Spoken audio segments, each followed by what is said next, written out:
The voice actor I'm covering today has played heroes, villains, monsters, and one of the most lovable bears in animation history. He's been in Disney movies, Saturday morning cartoons, anime dubs, video games, and chances are he's voiced at least 3 characters in something that you grew up with. Yet somehow, most people still don't know his name. This is Voice Actor Spotlight, and today we're talking about the absolutely unhinged talent of Jim Cummings. Let's get into it. Jim Cummings didn't start out as a voice actor. He was born in Ohio, served in the Navy, and worked in radio, where he learned how to control tone, timing, and character using nothing but a microphone. But when he moved into animation in the 1980s, everything clicked. By the early 90s, Jim Cummings had become one of the most reliable and most versatile voice actors in the business.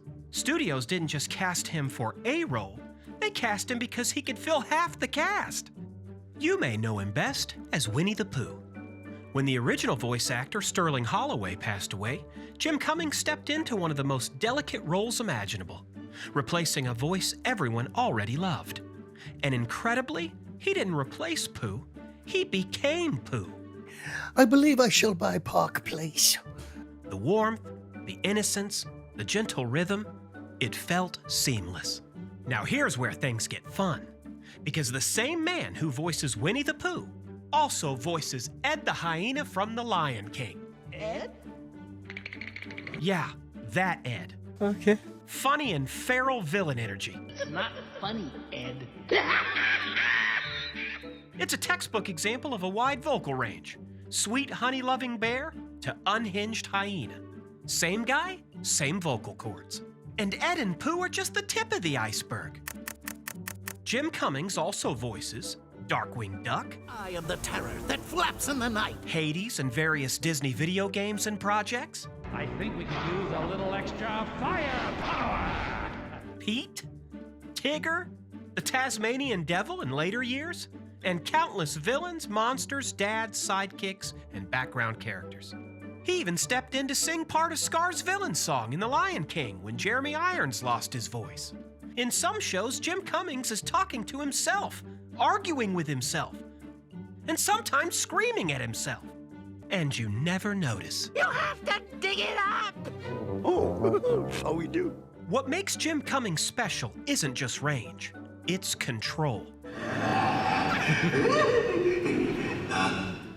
He understands rhythm, breath, musicality, and emotional intention. He can hold a voice for hours, switch characters mid-sentence, and still make it sound effortless. He's the kind of actor directors trust when things go wrong, because he can solve problems with his voice. Outside the booth, Jim Cummings' path to voice acting was anything but typical.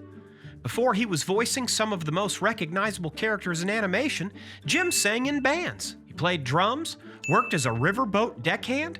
He even designed Mardi Gras floats in New Orleans, which somehow explains a lot. Jim is also famously protective of his voice. He avoids yelling at sporting events, he doesn't smoke, and he uses simple warm saltwater rinses, because this isn't just a job, it's his instrument. And while his characters became famous, Jim always took pride in what the work represented. He joked that his daughters were initially a little embarrassed by his voices. Bombastic side-eye. But he knew that those roles would help provide a good life for his family, and that made it all worth it. Jim Cummings has voiced thousands of characters across decades of animation. Most people can't name him, but almost everyone can recognize him. He represents the invisible backbone of animation, the performers who don't chase the spotlight, but are the spotlight. And if Mel Blanc built the foundation, well, Jim Cummings helped carry it into the modern era. Jim Cummings doesn't just have range. He has the kind of range where his characters could sit in the same room and have a full conversation, and you'd never guess that they were coming from the same person. That's not just talent, that's mastery. If you like this episode of Voice Actor Spotlight, let me know who you want me to cover next. Thanks for watching, and I'll see you in the next one.